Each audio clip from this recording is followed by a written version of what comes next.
Mike, you blew the dog whistle, and here I am. Ugh. Dude, I'm in pain, man. You have no idea. I can tell. Sounds like you've got the sheath around your brain. All the fluid's gone from that if your head's rattling, like it seems to be. hmm So, tell me everything, Mike. What do you need? I need to know what's going on here. One, what do you think of a Portugal long stay? We organize it in a year or two from now for people from our channel to meet up in the south of Portugal for a meeting. You do have to actually hand it to the North and South Korea actually met up in Lisbon, Portugal for the first time in a foreign country. So they did meet up in Portugal in the Lisbon summit Oh, for the that's right. yeah. A lot of people I don't. mean, then you had the recent one with the Singapore summit. That was America and North Korea, and they made a big stink about it, and nothing happened. Yep, yep. Okay, so let's let's start from the back end here. ADHD is a fake disease invented by big pharma to drug children for profit. What do you think? I think you're right on the money there, whoever wrote that headline. I mean, a lot of children here get misdiagnosed, or you behaved wrongly or incorrectly one day because the teacher was boring. Guess what? The school's going to recommend you get on the Ritalin, and you can't riddle out from the Ritalin, mate. It's very hard to get off. Anti-psychotropic drugs of those sorts, they're incredibly addictive, cause organ failure, and lead to psychotic episodes and psychoses. And when you've got psychoses, then they say, well, here's some Zoloft, here's some Wellbutrin, here's Zyprexa. Anything, a lot of them start with Z for some reason. And we're going to get you hooked on that. And then when you do try and get off that, you'll definitely go psychotic. So it's a good way to get people medicated early. It's not a good thing, but that's the way they see it, Mike. It's for profit, and it compromises a myriad of people and cripples your society when you've got these unstable, medicated people out there. Because a lot of those like attacks and stuff weren't a lot of these people on psychotropics. It depends. If we're talking false flag, they're on psychotropics and they're an asset to the government. But if we're talking, nutcases and whatnot, a lot of them are on psychotropics, especially in America. I think what was the statistic? Oh, well over 50%. Some of the statistics say for teenagers at the moment that are on some sort of medication regarding psychology, because it's big business, not unlike vaccinations, not unlike statin drugs. Anything they can get their foot in the door with, they will, and they try. All right. Unsealed court documents.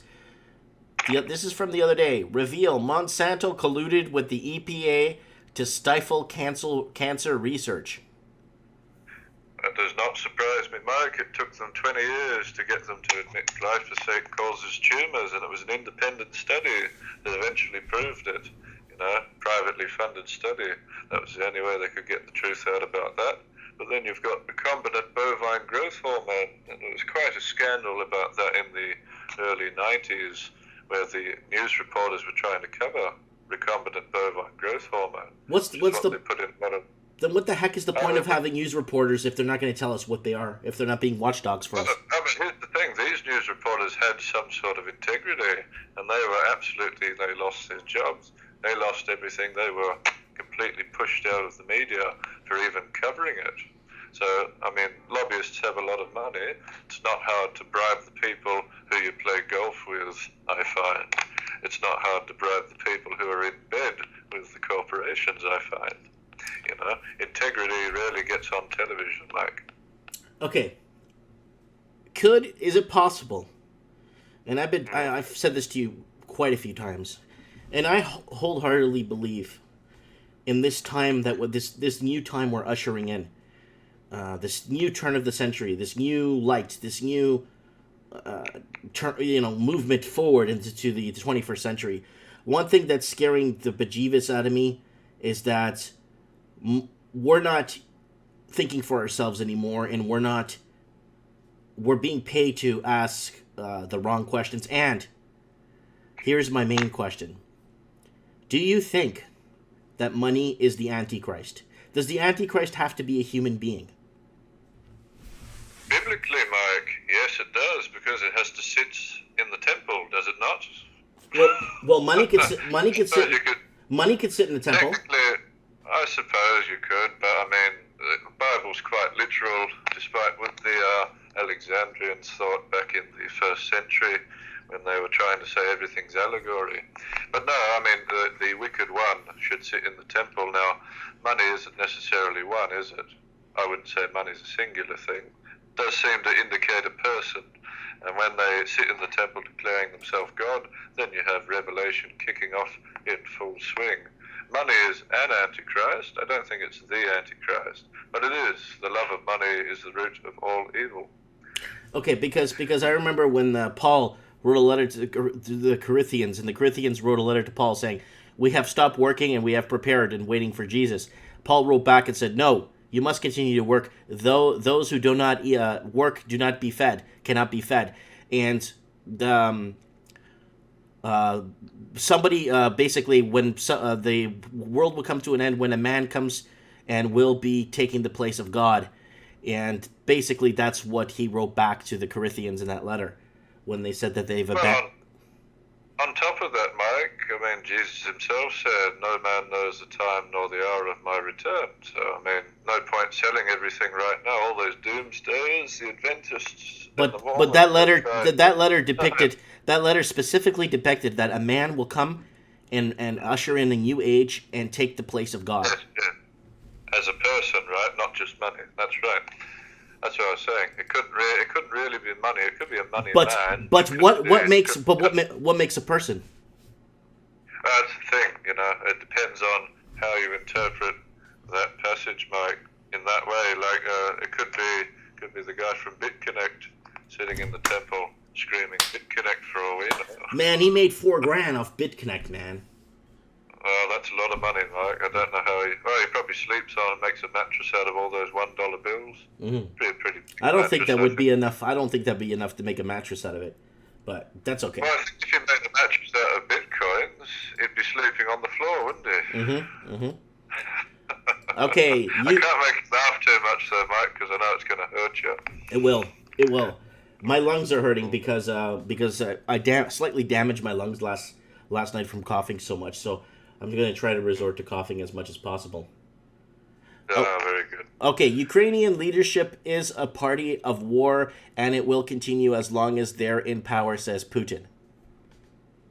Mm-hmm. Yes. Well, I mean, they had that problem with the boats earlier, didn't they? Where they were, playing chicken with battleships in the sea up there.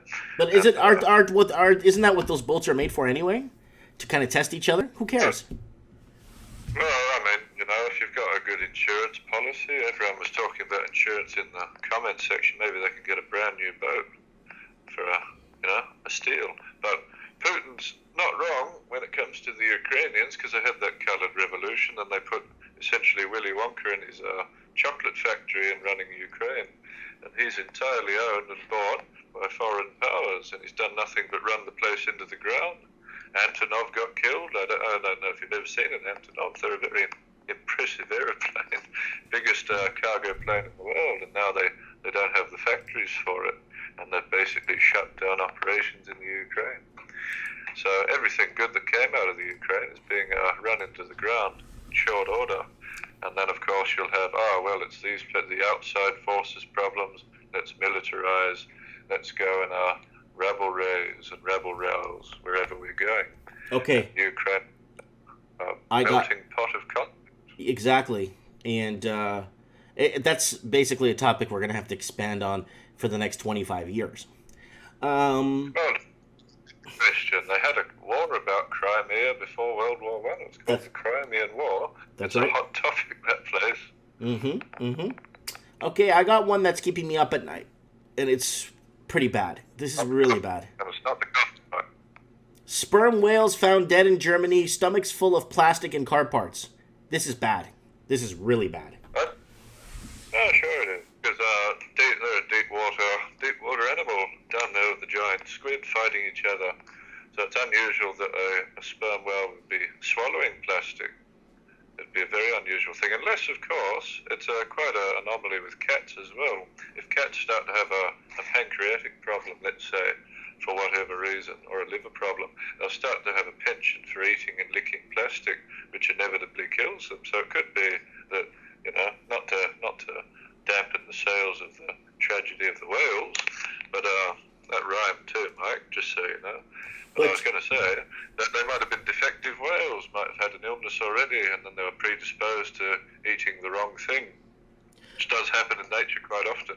Okay, but can a whale digest? I mean, human beings. You'd be very, very impressed of what we could digest as human beings. Oh yes. Could whales digest this stuff, or what does it do? It just sits there. It depends on the plastic, Mike. I mean, a whale's stomach. There's only one person who ever survived. Well, there's two people who have ever survived being in a whale. One was Jonah, and the other one was a British sailor who was whaling down in South America. He got swallowed for a day, almost half a day, and then he came out. He was bleached and blind and maimed. He was still alive, but they found him. But whale stomachs are very acidic, but if you've got plastic, and plastic's relatively inert, depending on the plastic, of course, it's sitting there for a very long time. Obviously, the plasticizers would disrupt, the digestive functionality of any animal it's in. So they found 100. They found 100 plus plastic bags. He must have liked the plastic bags then, Mike, because he eats them and then they don't digest. He probably thought, like turtles do, that they look like jellyfish. Therefore, I'm going to eat these jellyfish. Hang on a tick. I'm not digesting these jellyfish. Hang on a tick. I am now dead. That's probably what the whale was thinking, if I were to guess. Mm-hmm. Okay. But the amount of waste in the ocean is quite colossal. The good thing, though, is it tends to collect together, so you end up with garbage islands floating out in the seas. Yeah, garbage island. I saw that first on The Simpsons. Oh yeah. When Flanders is chasing him and he lands on the garbage barge. Where are we going? Garbage island. Yeah. Okay, this one's a hot topic and it's resurfacing.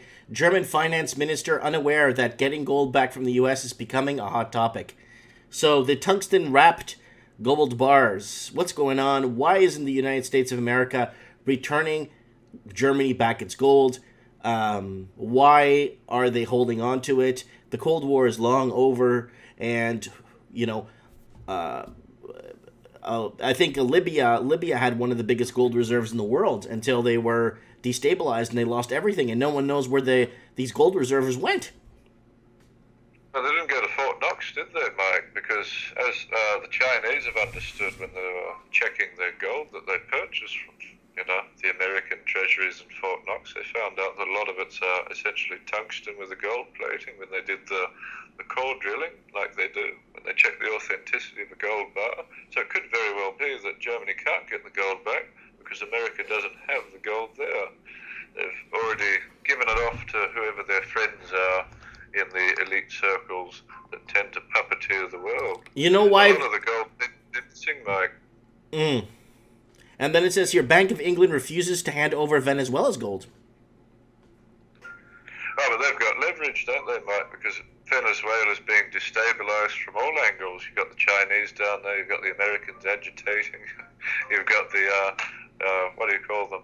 What are they called? Jackals. They sent jackals in like they did most of South America, Panama, when they got the Panama Canal agreement through for the Panamanians. They assassinated him. And there was the one in Ecuador, Omar Therese, I think he was. And he got assassinated. They tried bribing him. They tried threatening him. And then eventually the only thing they could do is kill him. And that's what they did down there. They've done it numerous places. Because Venezuela will be no different. Well, but if Venezuela could take its gold back from England, they could actually back some of their currency with gold and actually start issuing gold backed currency. They could completely blow up the currency they have right now, completely blow it up. Just hand it into a bank for next to nothing, or hand it into a food place for a couple of meals, blow up the currency, start issuing a new gold backed currency, limit the macro printing, how much gets out there, and that's it. But does Venezuela, it's one of those few countries, any enemy country tends to not have a central bank, Mike. That's usually why they go after such countries, don't they? A foreign independent central bank, the thing that Andrew Jackson killed in his term as president. That's right. If they don't have a central bank, your public enemy number one worldwide, Libya didn't have one, Iran didn't have one. Portugal didn't have one. The Portuguese never had a central bank, and they lost their empire. Hold on, Mike. Portugal doesn't exist. I'm terribly sorry to tell you. No one knows where Portugal is. That's right. Keep it like that. Keep it like that. Keep it like that. Okay, let's... If only. Carry on, Mike. Okay, well, this one's back again, and I gotta bring it back. Sorry. National security risks. New Zealand blocks use of Huawei equipment for 5G networks. Well, have they implemented the towers? As I understand it, at least in Australasia, they're going ahead gung-ho with the 5G towers. Well, no, they blocked them. They blocked them, and all telecommunications and infrastructure for the reason of fears over national security. Well, here's the thing, Mike. With the 4G towers are 5G ready. So if they're putting up 4G towers, they're getting around it that way. They might just have to switch on a button once they get the leverage they need. Because in Australia, very much so, you've got the multi-band towers. They're all ready for 5G. There's not that much difference between 4 and 5G, Mike. It's basically a brand name. All it is opening the bandwidth a bit more. Has very little to do with anything else.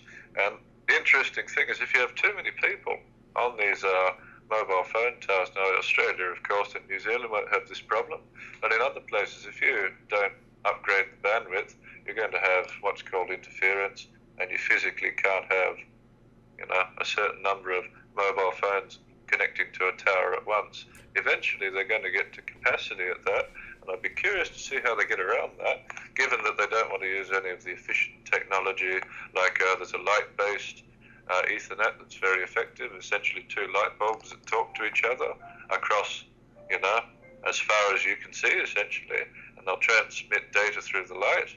They've killed that. They killed all the infrared stuff, and they're going full blast with this microwave radiation, like they are with the naked body scanners. I don't know if they've still got those, Mike. In Australia, if you get chosen for a naked body scanning by those machines, the terahertz radiation machines, they're mandatory. If you refuse, the federal police will arrest you and fine you and imprison you until such time as you agree to go through the terahertz radiation producing machine. The manufacturers even agreed that the imagery that is taken by the machine is stored in the machine. Manufacturers said that. And after the underpants bomber, that Christmas time, where he didn't blow up anything, but he had a bomb in his underpants, apparently. Yeah. That's a story for another time. But they got through all these naked body scanners. And who was one of the key shareholders in that manufacturing company? Do you know, Mike? Halliburton. Robert Chertoff. No, Robert Chertoff. No, Halliburton. Well, Halliburton as well, but Robert No, Chertoff, I'm just throwing Halliburton in there because I think the United States printed off I don't know how many billions of dollars and just threw it at Halliburton during the Iraq War for no reason. Yeah, 2001. Yep, they got all the contracts. Yeah. They touched the Blackwater. Didn't Dick Cheney own that company? Dick Cheney has a major shareholding in Halliburton. That's all I know. I don't know if he owns it, though, because usually with those companies, they never have a single owner, because you've got you can point at someone and say, look, it's a monopoly. He owns that. So it's always split apart, but they're all working together, like the Carnegie Railroad or Rockefeller Standard Oil. Mm-hmm. They split that up, but they're still owned by the same people. Okay. Zero. Exactly. Last but not least, I kind of want to cover this. Former New Jersey lieutenant government says to legalize prostitution to solve budget problems. That'll fix everything, won't it? You won't have a syphilis outbreak. They're having a syphilis outbreak in Japan because of all the foreigners showing up. So, I mean, if they're going to do that in a whole state, let's say, or a whole province, it's not going to be pretty, is it? You're just going to have all the parasitic prostitute types flooding your town. Easy money, people will turn to prostitution. Sounds like social decadence on steroids, Mike. I don't see how it's going to help anything. You've got all the money in the world, but your country's been destroyed. Yeah. What's the benefit of that? Yeah. It's like working your entire life to get to the moon, but once you get to the moon, there's nothing to do there, and like it's like, okay, I got here, but now what? So That's right. There's no, and that does it seems a bit short-sighted, Mike, but that's only if we look at it from a common sense perspective. These people couldn't care less about what happens to the people as long as they're distracted, afraid, and under pressure, because then they'll simply obey. You don't need a lot of coercion when everyone's in that state of mind. okay, last question. What, in your opinion, is the biggest distraction right now? Either if it's in the media, either it's through the YouTube airwaves. What is the biggest distraction that they're making us tune into? I think the whole Trump thing is getting old now. I think now they're getting into other things now. It was the war on drugs. It was all these different things. I think the whole Donald Trump thing is getting really old, starting to stink. What's the new distraction, or what do you foretell the new distraction to become? I don't think it's a singular distraction, Mike. I think if I just say social media and then put a full stop at the end, I think we've got everyone's number these days. Everyone's so dependent on the social media, whether for communication or entertainment. The internet seems to be the place where the biggest distractions are happening now. Not that many people watch television, do they? Mm-hmm. They're always on their phone, though. I just got something pop up right now.